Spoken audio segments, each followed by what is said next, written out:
What's old is new again, in a way, of course, at the St. Petersburg Museum of History. As the museum remodels and adds space, they're also taking a look back at the building of the city itself.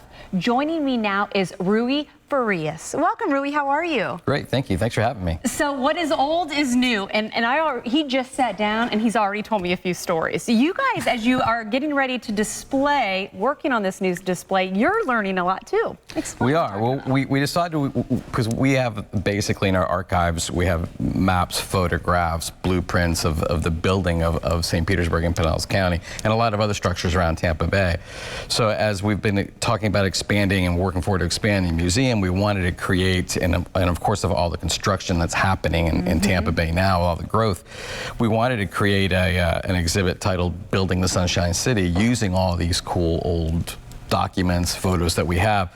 So as we've been going through our archives and moving things around, planning for our expansion, we've uncovered some treasures there. And I know one of the things we've got a shot behind you we're going to put up there talking about a neighborhood that was not even built. So some of these plans didn't happen while some of them did, is what you're finding. Right, like the neighborhood plan was called Snell Acres, named after Perry Snell, who developed most of downtown. The Great Depression hit, so the neighborhood was never built.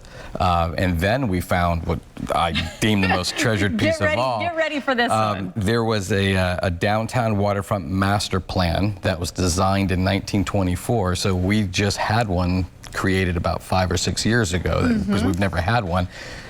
This was done in the, obviously in the 20s, and the downtown was filled with parks, filled with museums, and on the land that was dredged, that where Albert Whitted Airport sits today, was basically what is a Major League Baseball stadium. Yeah, so did you hear that? Pretty amazing. In the 20s, there was a baseball stadium down there. So even baseball at that time was something that was being talked about in the Bay Area. Oh, absolutely. I mean, we were the hub of spring training. We had a number of teams came to St. Pete for spring training because of Al Lang, and the Yankees arrived actually in 1924. So we were the capital of spring training in the United States. Well, you touched on the expansion, of course, which is why you were kind of diving into all of these works, and now you're going to put on display. Let's talk. Where does the museum stand? Because it is going to be kind of a fluid process, right? It is, and we've been talking about it for a couple years because we needed to grow. Our collections were outgrowing the building, and when the pier construction started and we saw what was happening around the pier, the board of trustees of the museum decided that this is the time to do it. And we met with the city. We hired an architectural firm called Arc3, a local firm, who came up with some plans. And the plan is to not only just renovate the current structure, but to add 8,000 square feet, which includes a building that will be built just adjacent to the current museum. That on the second floor would be the main gallery that would keep all the treasures of the museum, and then a rooftop terrace overlooking the whole waterfront. I love how you got the pier and everything's taking advantage of the beauty and getting those rooftop, and I'm so glad to hear the museum's doing that as well. Thank you. We're excited about it. It gives us time. I mean, we're the oldest museum in Pinellas County. I mean, we're going to be our board and our trustees, the whole historical society is going to be 100 years old next year.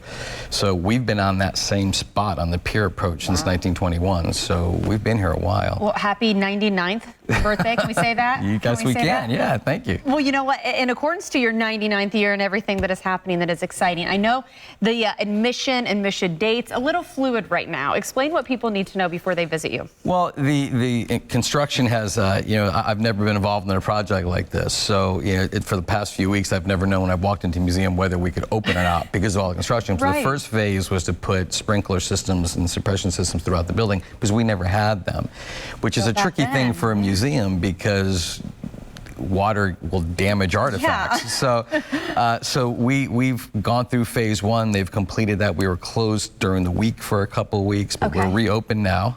But since our current main gallery is still under renovation, and that's another treasure, we had this awful, ugly carpet on the floor, that had been there for years.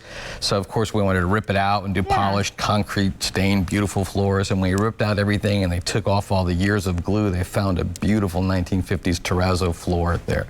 So so we're discovering refurbishing that. I things know. left and right. It's amazing. We're fine. So we are open. We have a Okay. reduced admission of $6 while the construction is going on. And we'll go from there. Really, thank you for coming in and chatting with us. My pleasure. Keep us Thank you for updated having on me. everything, We will. okay? Thank you. And of course, there's the information too. There's that lower cost admission, $6. And of course, you can visit the website for more information too before you visit.